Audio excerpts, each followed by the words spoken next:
Blog Talk Radio.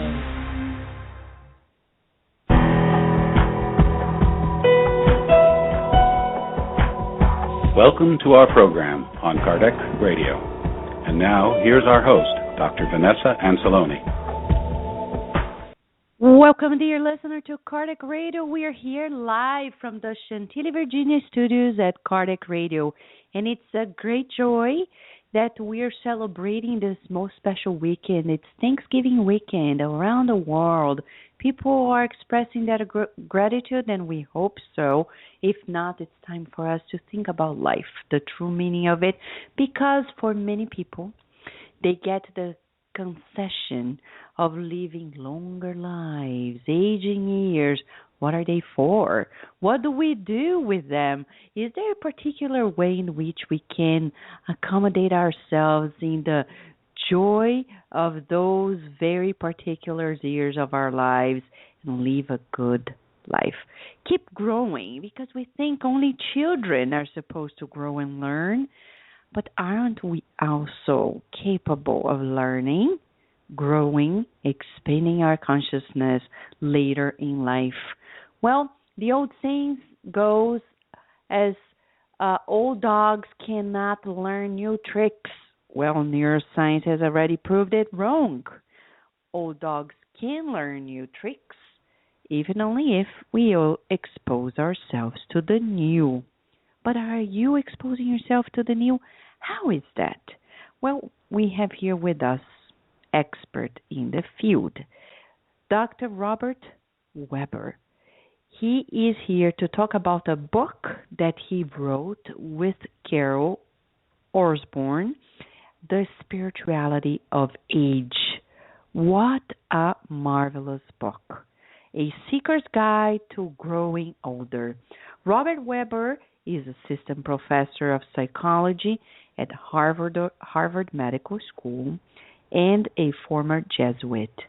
Recipient of the American Societies of Aging's 2014 Religion, Spirituality, and Aging Award. He's an advisory board member for the Massachusetts School of Professional Psychology Center for Psychotherapy and Spirituality. And Carol Orsborn is a founder and editor-in-chief of Fierce with Age, the digest of Boomer Wisdom, Inspiration, and in Spirituality, the author of more than 20 books for and about the Boomer generation, as well as popular blogs on Huffington Post, pbsnextavenue.net, and beliefnet.com. She has also served on the faculties of Georgetown University, Loyola Marymount University. Wonderful book put together by these great minds and loving hearts too, because their message is more than just philosophy. It's beyond it. It's practical. Can you believe it? It even has exercises. Love it. We love it because nowadays we need to achieve tangible states of the mind, and we need exercises. So we're talking about a book that is a guide, as they say in the title of the message, and it goes hand in hand with the attitude of Allan Kardec. Allan Kardec, the very, we say, codifier of Spiritism. He was not the founder, because Spiritism is not a religion, is not a particular thing per se, but he put together, he compiled as an editor-in-chief all the teachings. Allan Kardec himself, when he was 55, he started his adventure in the world of the spirits. When we get to know of the history of Spiritism, we learn that Allan Kardec was skeptic himself. And then later he started investigating very seriously. When he was 57 years of age, he published the first book, the Spirit's Book, in 1857. By the way, if you're listening to us now, you can buy the book or CD that the book or the ebook, Amazon.com or EdisayofAmerica.com. And did you know that KardecRadio.com, our very website, has the Spirit's Book in audio format? Just go to KardecRadio.com and you go to Spiritist Audiobooks, click on the Spirit book. You can listen to it even on iTunes. We have a specific channel at iTunes for the Spirit's book. Just enjoy it, because there you're going to get to know about the very universal wisdom we'll be sharing here. But Allan Kardec himself, very interestingly, in the 19th century, being 55 in the 19th century was very different than being 55 years old today. 55 years old in the 19th century probably would be correlated to someone in the late 60s, 70s maybe, because of the conditions of life at the time. So we're talking about Allan Kardec really opening up his consciousness to higher levels in his aging years. Bottom line. So this program today goes hand in hand, not only with the philosophy, but with the approach in life, the attitude that Allan Kardec had. This and much more, we're going to discuss this here at the program today. Right now, to kickstart the program and set the tone, we have a message titled Let Not Yourself Be Deterred by Joana de Angelis through the medium Divaldo Franco, a book and CD, Living and Loving, which you can buy at the Spiritist Society of Baltimore's website, ssbaltimore.org. And it's all about aging. Let not yourself be deterred. Let's enjoy this, and soon after, Dr. Weber here with us. Let not yourself be deterred. Slander affected you because you paid attention to it. Calumny harmed you because you gave importance to it. Discord has upset your ideals because you paused to consider it.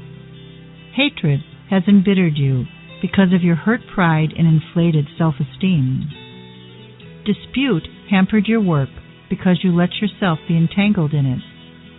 Doubt nestled in your mind because you kept yourself in aimless idleness. Accusers live within a low vibrational level. To give them too much attention in order to attract their sympathy is a waste of time. You expected a general approval but did not care to consult with God. If you are striving to do good and others accuse you, if you are generous but people call you a spendthrift, if you are humble and people say you are stupid, if you have self-discipline and people judge you strict, if you meet your duties and others curse you, if you bow in prayer and try to act according to the gospel and people despise you, do not consider their opinions, because that is not what the Almighty Father thinks of you. Do not let other people's opinions deter you. Do not allow yourself to be either afflicted or conflicted by the contradictory opinions of others. Accept only the inspiring suggestions that stimulate your spiritual progress. You will always meet with those who are productive and those who complain, accuse, criticize, and harass. Such people come and go and are soon forgotten, but the work done by those who dedicate themselves to do good will last forever.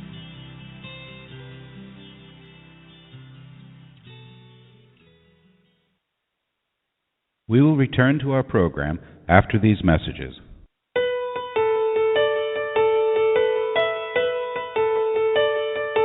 New release, Liberation. In this compelling narrative, André Louise emphasizes the work of high-order spirits in the effort to convert the spirit Gregorio to the good, an effort that culminates with the unforgettable re-encounter with his mother, herself a highly evolved spirit, wherein he surrenders to the irresistible call of love. The book also contains information on how unhappy spirits act as they try to involve incarnates in their wiles. The spirit author tells of the intercession of high-order spirits on behalf of human beings, demonstrating the divine compassion that grants to all the blessed opportunity to free themselves by means of study, labor, and persevering service in the practice of the good. Buy your copy today at www.ediceiofamerica.com.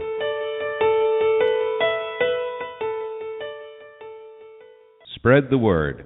Kardec Radio, to learn more about Spiritism. Want spiritual books for your children? At Eddie Save America, you will find a collection of them. From the best-selling book, Our Father, in which the Spirit May through Chico Xavier brought countless poems, stories, and folk tales based on the Lord's Prayer, to the beautiful and educational collection by the author Adelson Sales on Back to School and many others. Buy your copy today at www.eddiesaveamerica.com. Nourish Your Soul with Kardec Radio. If you missed out on previous shows, no worries. We have an on-demand sections of all previous shows and interviews. Go to our website, www.kardecradio.com. Nourish Your Soul with Kardec Radio. Hey kids, it's Carol and Mark with Stories from the Heart from Kardec Radio for Kids. Have you ever thought about what happens to the people we love when they pass on? If this is a question that you would like to have an answer for, please tune in for the adventures of Little Bella and the Caterpillar Bernadette. We'll be sharing this great adventure with you on Monday, October 5th at 3 p.m. Eastern Time on KardecRadio.com. We can't wait to see you then. Bye-bye. And now we return to our program. Yes, dear listener, what a joy it is to be here with you. And wherever you are in the world, remember, if you're listening to us live, you can always make a question to the very guest or to ourselves, or make a comment. All you have to do is call in at 858-769-4705, or you can go to blogtalkradio.com/Kardec Radio. In our chat room, we can get your very comments and questions and relate to the very guest. And today is so special. We're going to talk about the spirituality of age, a seeker's guide to growing older by Dr. Robert Weber and Carol Orsborn. And Dr. Weber is here with us. Thank you so much, Dr. Weber, for being with us today. How are you? I am just fine, and it's a delight to be here. Thank you. You have such an interesting background, so special. You went through a personal journey of inspiration. In your book that we're just mentioning here, The Spirituality of Age, I will quote just a paragraph from it so we can kickstart our conversation. You say on page 41, a Portuguese proverb says, God writes straight with crooked lines. My life is testimony to the truth of this. When I was younger, I believed that life in general and my own life in particular were linear. I was so sure of myself. One certainty was that I would one day become a priest. My father even predicted that I would one day be ordained. His dream for me became my dream as well. How could I not wish to please my father, the person whom I loved deeply and passionately? Such a beautiful way of writing it all. And Dr. Weber, please tell us a little bit about, those crooked lines and how we got, to a different pathway. What happened? Well, I think it is listening to oneself. It has been listening to myself. So much of our lives and my life are built around the others' expectations for us. We get messages from society, from culture, from churches, from all sources, all kinds of sources. And I think we spend the first part of our life really trying to meet the expectations.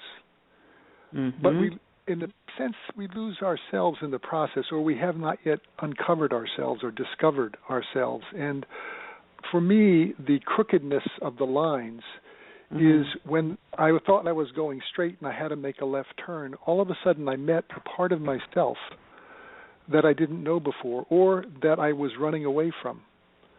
And little by little, when I've taken these turns, forced turns at times, because I had to pay attention to my own inner life, I would find myself being a bit, doubting, scared, feeling down, sometimes feeling elated. And the interesting thing is that, the Jesuit tradition encourages discernment. Mm-hmm. And I think that became instilled in me during my time as a Jesuit. I think it's something that existed prior to and still exists, listening to your inner movements and paying attention to the sense of peacefulness that you experience or the sense of dread that you experience, and use those to chart your course. Do I go with this despite the fact it scares me? Do I run away from that because it scares me? But you need to steady up in the midst of all of those different waves that are hitting the boat. I'm trying to hold course, and I've had to hold straight, but you get knocked off course sometimes. But the course may not be your true course. Exactly. But how did you find out, you didn't want to be a priest? Did you still... Have you kept yourself religious in spite of not becoming a priest? How was it for you to deal with those deep issues in your life? Well, it is not easy when you're in the midst of it, because as a Jesuit you live in a community, you have many friends, and when you decide to leave, you're also leaving a lot of friends, and they don't always handle it easily. Some do, some don't. Some trust, and that was my good fortune. There were men who were my spiritual directors who encouraged me to have the doubts, to explore the questions so that I could find my way. And I still see some of them to this day. They're now in their 80s.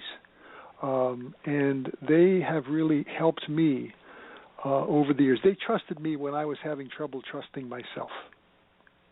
So that has been a big part of the process, that the trust of others has cultivated within me a deeper capacity for trusting myself, to feel that I was heard by them.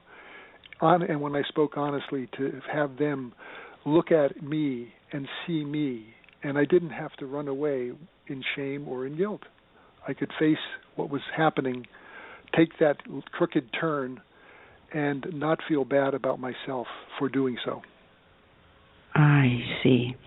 And from there on, you kept seeking to the point you now compiled a seeker's guide for others.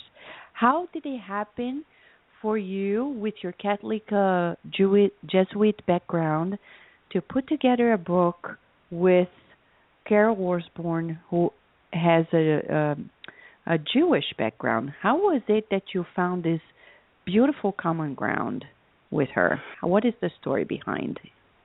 Quite by accident. We met at the American Society on Aging Conference in San Francisco in 2011. I had given a presentation with a dear friend and colleague of mine. Carol had attended it earlier in the day. She had given one. And afterwards, she sort of hung around, she said, for a while, just sitting in her seat, because something had happened as a result of the presentation. And then we met each other on the stairwell, and she said, just wanted to thank you for your talk. And we stood on the stairwell with people ascending and descending, us passing by us. We spent over an hour there just talking, and we discovered a synergy in our own questions about our own aging. And we felt that the organization we were a part of was certainly addressing the aging issue in many ways, but we felt that what was lacking was a deeply spiritual perspective on it, a more deeply spiritual. And not that it wasn't present, but we wanted to explore that avenue, and it led to our ongoing dialogue through a number of years. The book was all done online and via phone, and it was quite remarkable. Technology helped us there. So it was, I felt like I found a kindred spirit, as did Carol. And it helped us both mature and grow in new ways. Yes, I can only imagine. That's so beautiful, but it's not trivial. As you know, Dr. Weber, we're living in a society nowadays that is suffering, amongst other things, from religious intolerance, to say the least. Extremism, terrorism that is derivated not only from it, but also from religious hatred and intolerance. So I see your book also as I know it was not the intention potentially, but as a way of showing people that it's possible for us to build a better society by joining forces. So what are your thoughts regarding what's happening nowadays and how potentially, from your own experience and knowledge, we could change the current scenario for the better? Well, I think that for a time I was very angry about what I was seeing. And what has happened, there's been a change. Now I experience more, I'm saddened when I see the polarizations that occur, when I see the harsh judgments that one group renders about another. I think that we are meant to be a community worldwide. And I think that it takes really understanding the suffering that oneself is going through and that others are going through in order to draw close. As a psychologist, I know that we all have a proclivity to push away the parts of ourselves we don't like. We don't like to experience guilt. We don't like to experience shame about ourselves. But I think if we're going to get together, we have to recognize that, each of us, in the old Catholic way to say it, each of us is a sinner. Each of us has good in us, yes, bad in us, we're capable of bad, and ugliness in us. Mm-hmm. And I think that if we're going to come together as a world, we have to be willing to not act out those things, but accept them in ourselves and see them in others and come together maybe with a certain tearfulness rather than anger and condemnation and judgment. And I'm afraid that's going to be a long haul. I'm heartened by our new Pope in the Catholic Church, who can say things like, "Who am I to judge?" I mean, who is he to judge? He knows he himself was a man who did things that I think he now regrets when he was younger. But I admire him for his candor and for his honesty about himself. Yes, and for allowing himself to expand in his consciousness and grow. As you said, we change, we progress, and that's what we in Spiritism also understand. We are a work in progress, so we're not going to judge, but we're also going to cherish this inner development, this inner growth. Talking about growth, it's what the book is all about. I love the subtitle, The Spirituality of Age, A Seeker's Guide to Growing Older. It's fascinating, this expression, growing older, because we tend to think, children are supposed to grow, adolescents, etc., and we forget that there is a non-stopping growing process, not only in our physiology, because we transform ourselves physically throughout the years of our lives, but also spiritually, mentally. So in this book, for the listener, if you want to get a hold of the book, go to spiritualityofage.com. There are lots of tabs in the website talking about the book, etc. So it's worthwhile browsing it and later buying the book. And the chapters, I find very interesting the way in which when you start a journey of spiritual inquiry, you start with questions. And it's a very interesting way of getting the reader into this. And it goes from what is a spiritual maturity, what is a spiritual awakening, what is freedom, how can we become more fully ourselves, what is the value of aging to society, and then exercises. There's so much to this book. So what is a spiritual maturity? People think that spiritual maturity, Dr. Weber, is something that comes with age, but we wish it were like this, because there are many people who are in their aging years and they haven't achieved yet. So what is it exactly? Well, let me read a little passage from the book, one sentence, in fact. Sure. Spiritual maturity, this is on page 34 in our book, the question of spiritual maturity. spiritual maturity is a stage in our development that allows us to look life in the eye without denial, intensely appreciative, and deeply trusting, even as we embrace the shadows and uncertainties. Mm-hmm. I think what we are trying to encourage, and the way Carol and I do it, is we have questions that we pose to ourselves, Mm-hmm. and then each answered and then dialogued about. So what people will get in the book is each of our responses to the respective questions. So two maybe examples of how Mm-hmm. two people in the world have grappled with these questions. Mm-hmm. And we don't say, come to our book to get answers. We say, come to our book to further refine and cultivate your own questions Mm-hmm. of the kind we're asking. And Mm-hmm. then we really, I guess if there were a mantra that I would say is part of the mantra of our book, I've taken this from Rainier Maria Rilke, a poet. Live the questions until you live your way through to an answer. Yes. Live your questions until you live your way through to an answer. Be willing to be someone in a quest. You know, the root for question and quest and seeking is very similar. So this is about seeking more the truth about yourself and about life. And about aging, looking it in the eye. It isn't always a pleasant thing. One of the great American actresses, Betty Davis, said, aging ain't for sissies. It takes a certain courage. We hope that by our example and what we do, that people will be heartened and encouraged to delve into these questions and not flee them.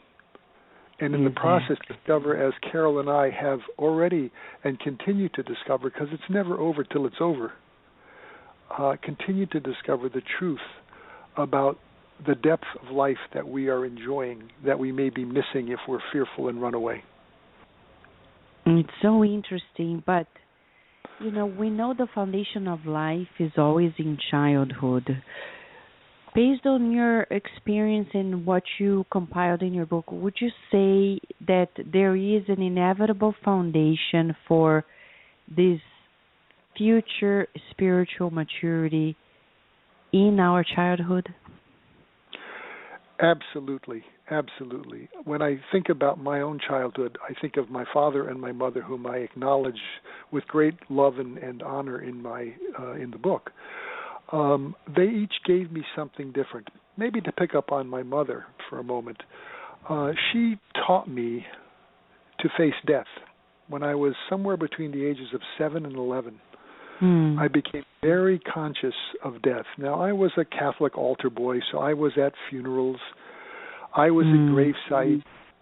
I witnessed coffins being lowered into the grave. Now they don't do that anymore, of course, because they don't want people to get too overwhelmed, which is precisely what they should get when they experience the loss of somebody they love. But I got depressed when I was, that youngster, and my mother noticed and kept prodding me to say, "Tell me what's going on," and I didn't want to talk about it.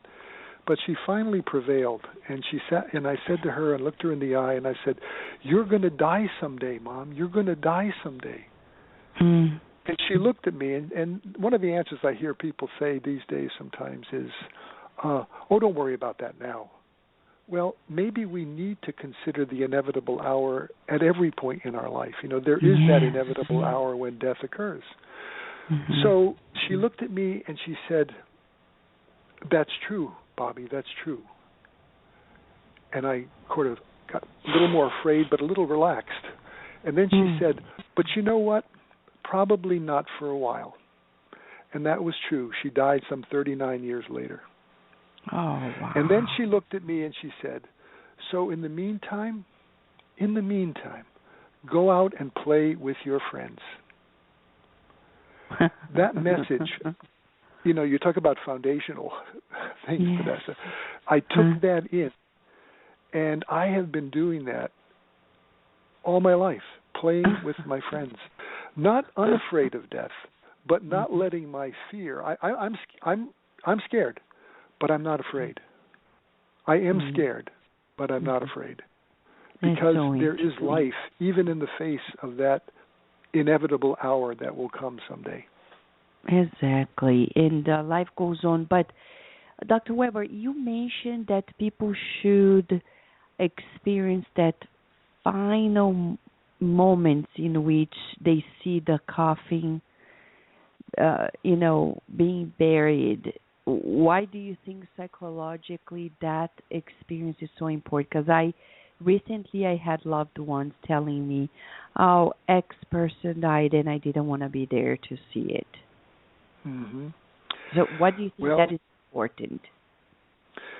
that is important because if there's one phenomenon I am confident all humans experience, it is grief and bereavement. Bereavement is being stripped of a loved one. Grief is the feelings that flow because of that loss. And if you don't grieve, a shadow is cast over your life. And it limits the range of possibilities emotionally, and I think cognitively and behaviorally. I think that you need to weep when it's called for, and an occasion for loss brings up grief, and you have to grieve. I don't think we have a very good tradition in the Catholic Church of sustaining that grieving process. Unlike, and I'm learning this from Carol, the Jewish Church, where you say the Kaddish over the course of the year, and then in a year you put the stone in its place, the Yahrzeit. And I think there's something about being held by the community during that period that is so important. But people don't want to do it. When my father died, my sister went up to him, grabbed him when he came in the room, and started weeping. And my uncle was not exactly comfortable with feelings. And he said, don't cry, don't cry. And I looked at him and I said, what else is she supposed to do right now? What else? And she fortunately could do so, and he sadly was not able to do so at that moment, at least. So I want to encourage people. To honor grief, because it's a measure of how much that person meant to you, and how much that person is still a part of you. Their spirit resides in you, and they give you things that you can't even imagine are there sometimes, but they're there. It's very interesting you're mentioning this, because recently at the Spirit Side of Virginia, we had a talk that was given by Carlos Diaz and Paloma Patterson, and they were sharing some cases of the afterlife that were published in the book Heaven and Hell by Kardec. And one of them is about a case in which a friend of Allan Kardec discarnated, and he asked him, when I discarnate, please evoke me later, because I would like to share with you in the group a little more from the afterlife. And it's interesting, Kardec's approach, because he was a loving educator, he was a loving man who in his aging years devoted himself to this research, and he actually very respectfully, with a group of people, went like an hour after the funeral. They were there evoking. First they were in the mortuary chamber evoking, and they later after the funeral as well, they were evoking the spirit that discarnated, and they were talking, and then he published a dialogue in the book, which is very, very interesting. And Kardec has this very attitude, like, we have to talk about it, we cannot hide it. There's a moment in which one of the spirits even tell Kardec's wife, look, I know you're sad, but life goes on. Let's talk about it. It's very interesting. Instead of just, putting under the carpet and saying, oh, forget about it, let's not talk about it. Like, no, let's talk about it. Let's elaborate these feelings, etc. So, and each person has their own way. We have to respect, of course. But as you're saying, it's about life. Death is part of life, and it's about the spiritual maturity that you were mentioning here. But to get to spiritual maturity, there must be a point of awakening. And in the book, you and Carol discuss several topics regarding the process. Could I say, Dr. Weber, that spiritual awakening is actually a process and not like a one single shifting moment? I think it is a process. I think some people have a significant shifting moment. It doesn't mean the process is over. Mm-hmm. It just means the course heading that you had may have been shifted as a result. So I think that it is an ongoing process, not once for all. I suspect my spirituality and who I am will continue to evolve and develop till I take my last breath. I don't know. I can't predict what's going to be ahead, but I can say that. Well, let me pick up on something recent.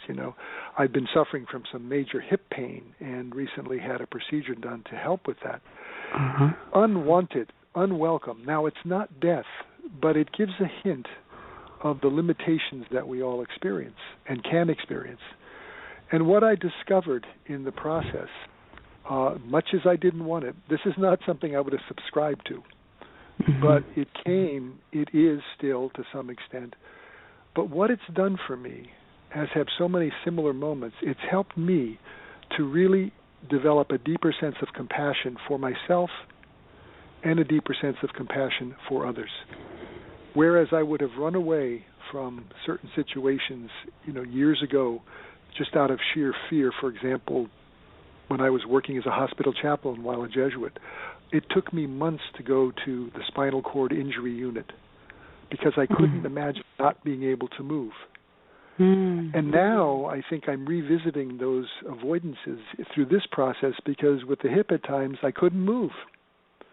Now it's not paraplegia or quadriplegia, but it gives me a sense of what it's like for someone else. And I think that we need more of that in the world, the compassion, and not flight from our own human suffering.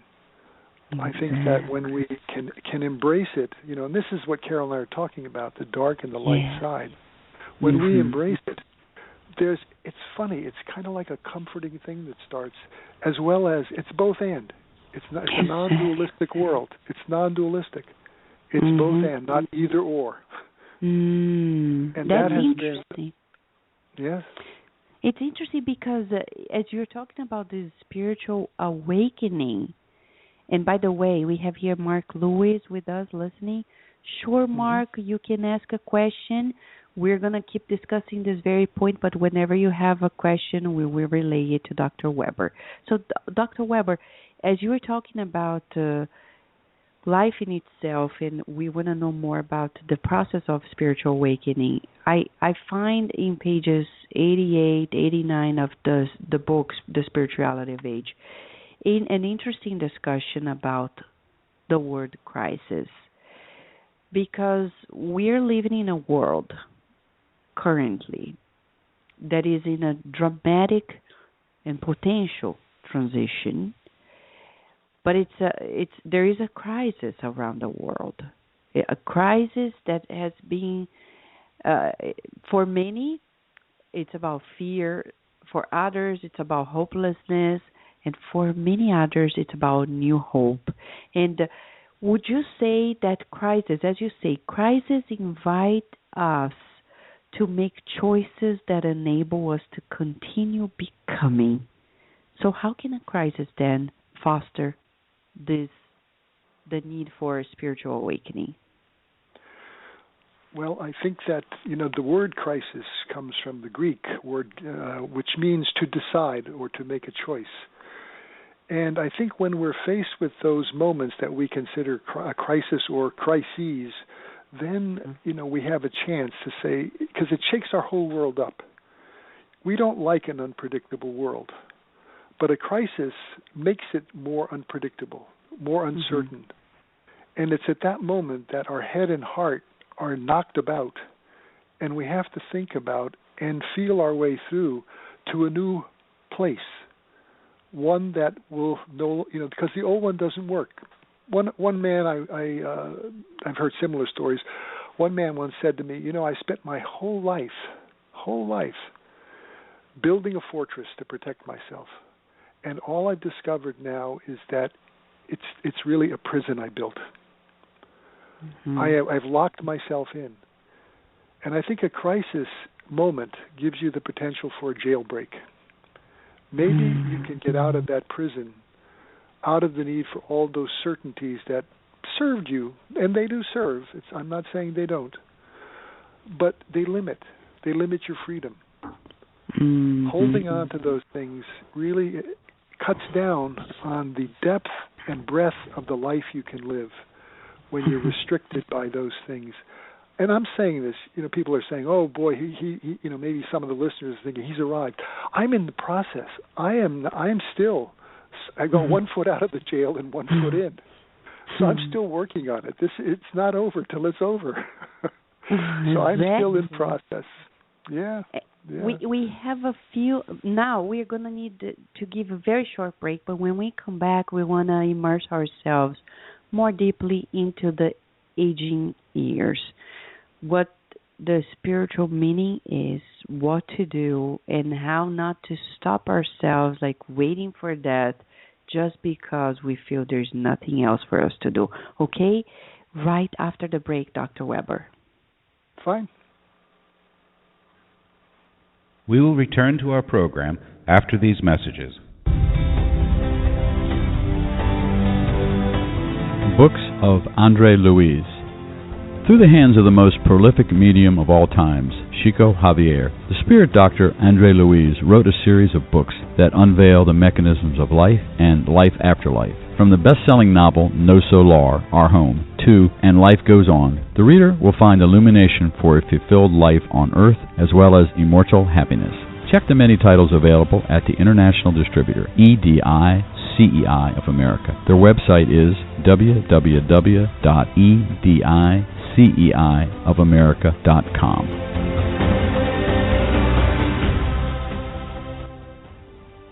Spread the word. Kardec Radio, to learn more about Spiritism. Spiritist Network, your gateway to on-demand Spiritist videos. www.spiritistnetwork.com.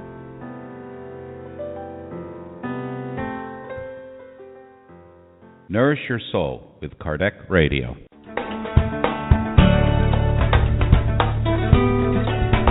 Traveling to another country? Immigrating elsewhere? Prepare yourself by reading the book Among Brothers of Other Lands, in which several loving and wise spirits wrote through the hands of Chico Xavier and Waldo Vieira, telling all of us the tips and hints of a successful transition to a new land. Buy your copy today at www.ediceiofamerica.com.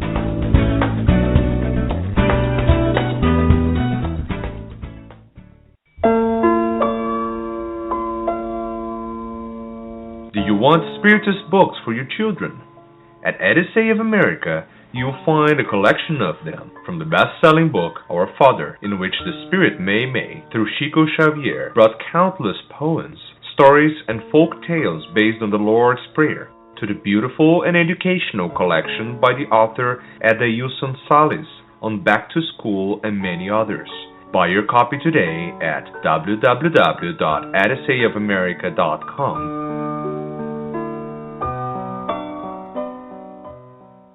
And now we return to our program. Yes, dear listener, we are here to talk about the very book, The Spirituality of Age, by Robert Weber and Carol Orsborn. And we have here with us Dr. Weber, dedicating his Thanksgiving Saturday morning with us. And it's and Thanksgiving weekend, of course. So thank you so much, Dr. Weber, for being with us. Before I start asking some more questions, we have here Mark Lewis. Thank you so much, Mark. He has a question. Do you feel aging is related to charity? I have a feeling that not everybody's allowed to age for charity purposes. In other words, should we be proud of getting older because it's a form of charity that allows us to continue to teach and help new generations of incarnated spirits? Thank you, Mark, for such an interesting question. Dr. Weber, would you like to comment on this? I would, and I'm actually going to turn it on its head in a way. I think that to the extent that we can continue to be charitable within our communities as we get older, and perhaps we're in a much better position to be so, because of the storms we have been through, the things we've weathered, the compassion that we've developed, the understanding, self-understanding and understanding of others, we can perhaps be even more charitable and generous at that juncture. But there's another thing, I think, that happens with aging that maybe we have a little more trouble with. You know, as long as I can be doing something or doing something good, I can feel good about myself. But what happens when I'm in bed and I'm bedridden? You know, my mother sadly had rheumatoid arthritis, and she was a bilateral leg amputee for 7 or 8 years. Oh, wow. She couldn't go out there in the community and, go to a soup kitchen and work or make this contribution. You know, what she was the recipient of others' charity. And I think as we get older, we have a hard time with that. We don't want to be taken care of. I want to be independent.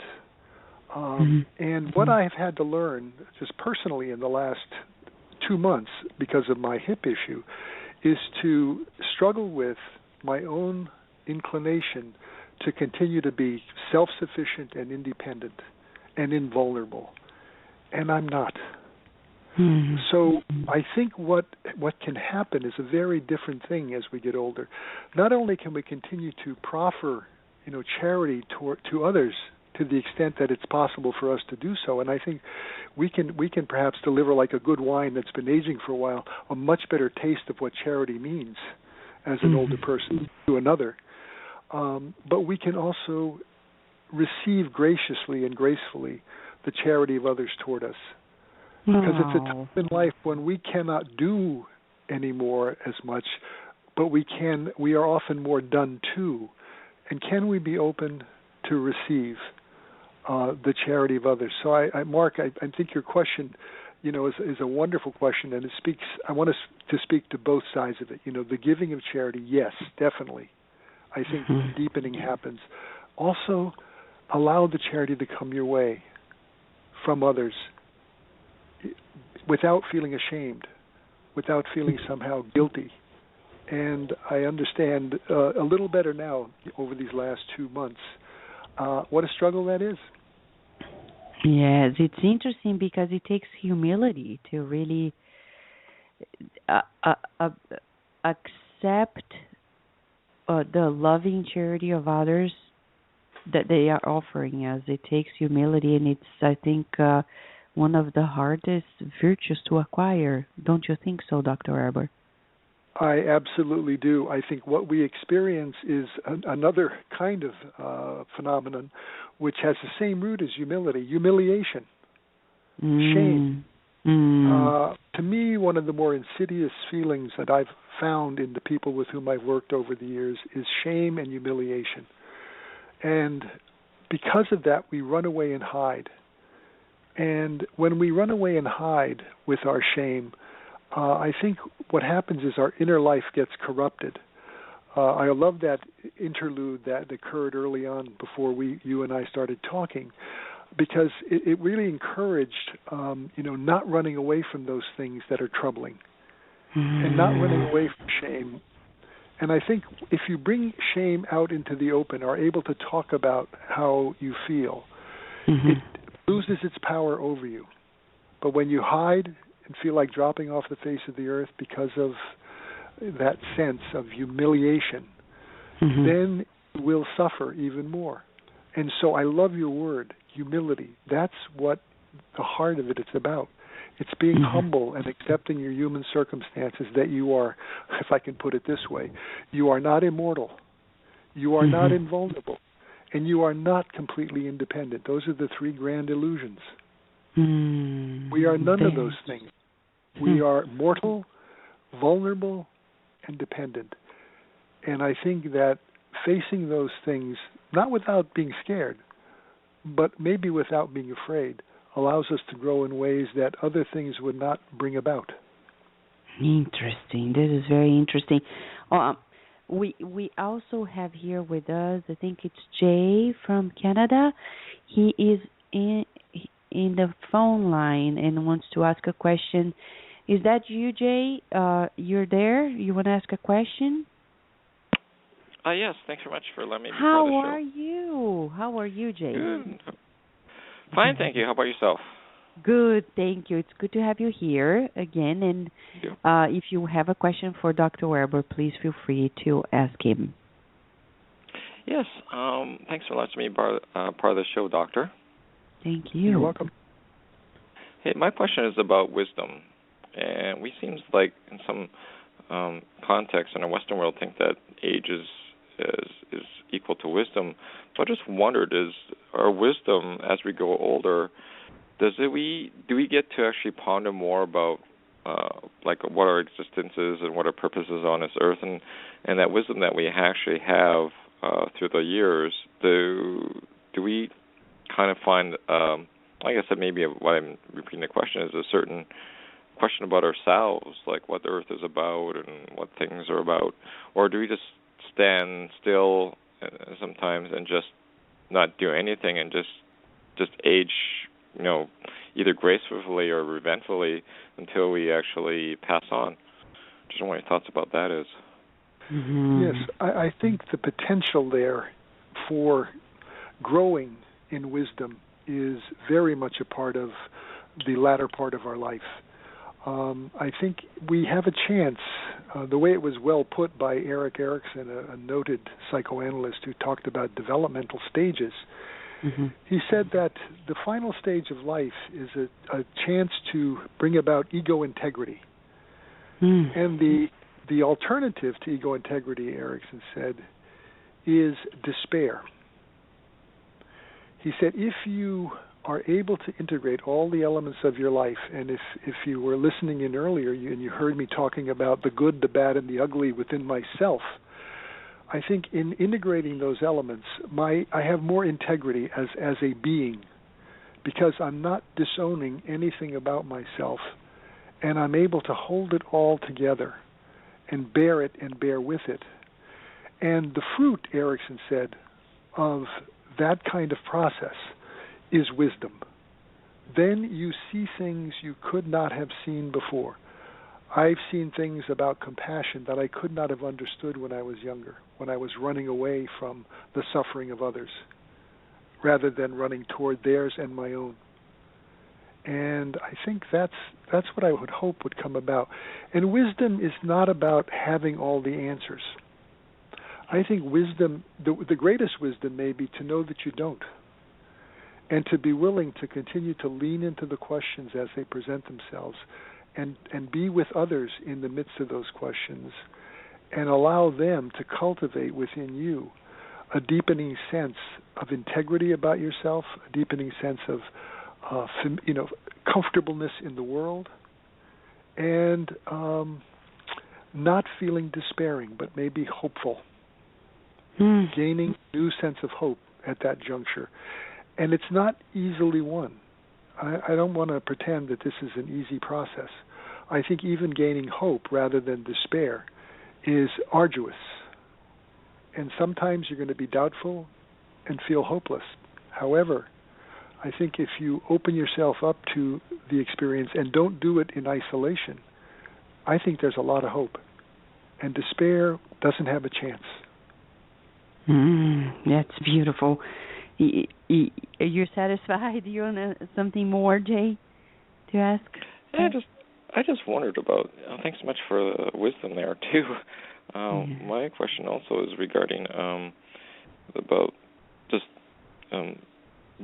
not like I read a book on this, and it was regarding just knowing is just living, or asking questions is something like living. It's out of a book, and I just wondered, do we actually, when we get curious about things, do we actually start the process of awareness too? I'm just curious about what your thoughts about that is. Well, it's think about what life was like, and if you've had experience in the company of younger kids, they're always asking questions. They want answers, but they bring forward their questions, and they don't have the answers necessarily. I think we need to allow ourselves to become childlike again, in our old age. I look in the mirror and I say, who's that guy? I'll be 70 next June. I say, who's that guy in there? And I'm not. I certainly don't look like I did when I was a kid, of 8 years old or 10. But I probably have greater freedom accessing the childlikeness in me at this stage than ever before. And I think that the child in us is often not invited out because of, for many reasons, cultivated by family or church or society. But I think I feel much younger in my spirit than I think I even felt when I was a kid, because I feel free and willing to hold all of it as part of my life, the joys and the sorrows. My father-in-law, I think, felt that on his deathbed when, after having had a couple of days with all his kids, as he was nearing the end, and it was like a day later he died, he just looked at everybody and said, how is it possible to be so happy and so sad at the same time? And he was a very childlike guy. I got to know him over the years. And I thought, as was my own father, and I thought, that's what I want to be. That's what I would encourage you, Jay, to embrace the childlike piece of yourself that maybe had to be hidden away, as mine was for so many years, and really allow that being to be present in the world and bring joy to the world, to others, and to yourself. Wow, that's beautiful. Thank you, Dr. Eber. Thank you so much, Jay, for your questions and for being with us here. Thank you. Thank you. Be loved. Bye-bye, both of you. Thank you. Bye. What a beauty what a beautiful advice. And talking about advice, we would recommend. I know Dr. Weber mentioned that this book is not to answer questions basically, but to keep teasing us into thinking about life and asking more questions.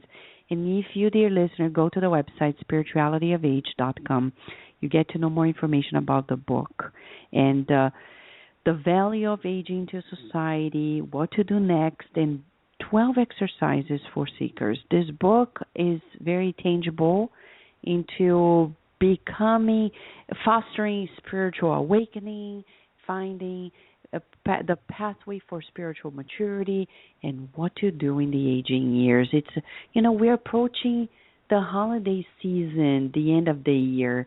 Beautiful gift for people who probably need a new way of seeing themselves and feeling about themselves. It's always about feeling and thinking together. And I see, Dr. Eber, when you were talking about inviting the child, you often mentioned throughout the program about how important it is for us to be at ease about feeling.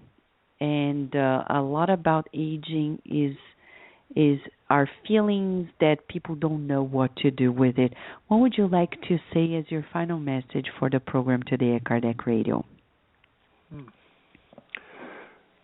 Let me see. Well, I think trust everything that's going on inside yourself. If you're feeling scared, that's not surprising. But don't be afraid. Don't be afraid to allow yourself to experience what is going on inside. I think I would recommend, if people buy the book, just reading the poem by the great Sufi mystic Rumi, who says, be grateful for whichever guest, and he entertains a number of guests, dark thoughts, shame, malice, etc. But his final stanza in this poem is, be grateful for whoever comes, because each has been sent as a guide from beyond. Use everything that's in you as a guide from beyond in order to live your life deeply and fully. Wow. Dr. Weber, we're so thankful for your time, for your wisdom, for your loving heart as well. It brought to us, the thinking of life and the reflections about the opportunity of critical moments in our lives and how we can reach out to others, helping one another figure out the true meaning of life. Thank you so much, Dr. Weber, to you and Carol Orsborn for bringing to us this piece of, mental art for the reflection of your humanity. Thank you. You are welcome. Thank you for inviting me to participate. So, dear listener, go to the website spiritualityofage.com. Explore more on the book. They have a blog. You can subscribe to the blog at spiritualityofage.com. It's an important discussion. I think many people around the world are suffering because we're so disconnected in terms of our role in society. If we had more of the elderly, the elders around the world sharing their wisdom, understand that they are so needed. I think the younger generations would feel less lost and even bored, because people say they are bored because they haven't found the meaning of life.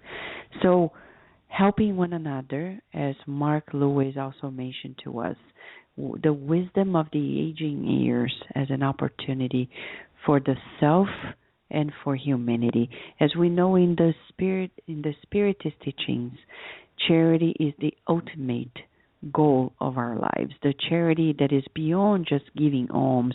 It's about giving of yourself, of your time, of your energy, of your love, of our love to the world, because the world needs it. Many people are making unhealthy choices because they're feeling isolated, they don't know better, and if we could just smile, give a helping hand, pay more attention to one another, especially when we are with our own families, the world would be better. And I think it will, because God is in charge of it all. As Kardec says in the book, Spiritism in its simplest expression, God made strong and powerful individuals so that they may uphold the weak. Strong persons who oppress the weak offend God, and they often receive their own consequences in their present lifetime without harm to their future. And it's an opportunity for us to help those who are feeling fragile, because, we take turns. Today we're feeling stronger, tomorrow we're feeling more fragile. As Dr. Weber said, it's an opportunity for us to learn about the other side of life and grow. The Spirituality of Ages, Seeker's Guide to Growing Older. So much about it to help our society. What do we do now, dear listener? As you know, we invite you to join us in this final moment at Kardec Radio as we pray. And we're going to pray today, especially to those who are in their, aging years, and hopefully with the prayer, they can receive the drops of our love and feel better.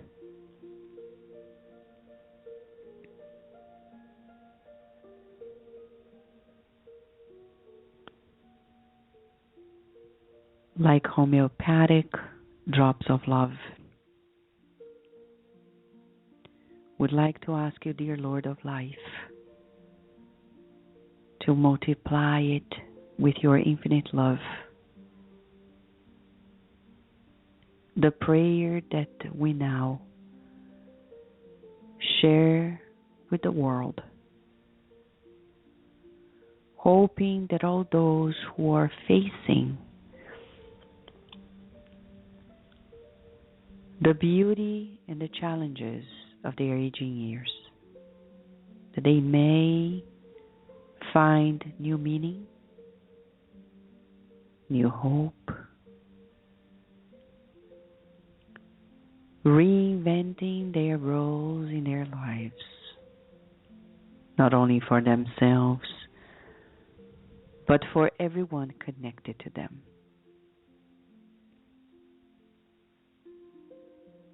May rays of healing light caress their wounds,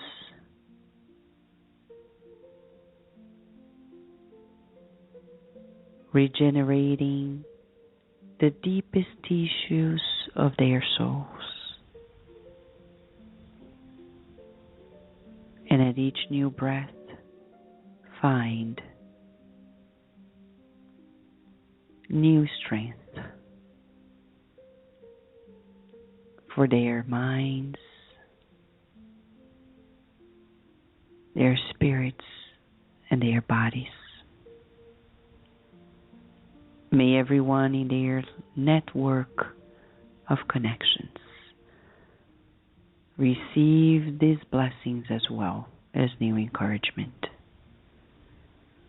We thank you for the presence of Dr. Robert Weber and Dr. Carol Orsborn in our lives, and for the beautiful book that they were allowed by you to publish as nourishment for the souls of all of us around the world. We ask for your guidance in our lives, for your protection, and the permission to close this moment of reflection under your love, and so be it.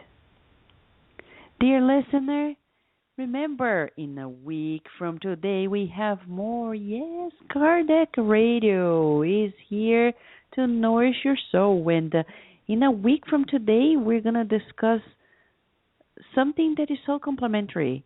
In a way, Dr. Randy Botnick, is going to be here with us to talk about her latest book, The Fourth Dimensional Healing. Be here with us because we're going to be live. It's going to be, can you believe it's going to be December 5th? God allowing and willing, we will be here live with you.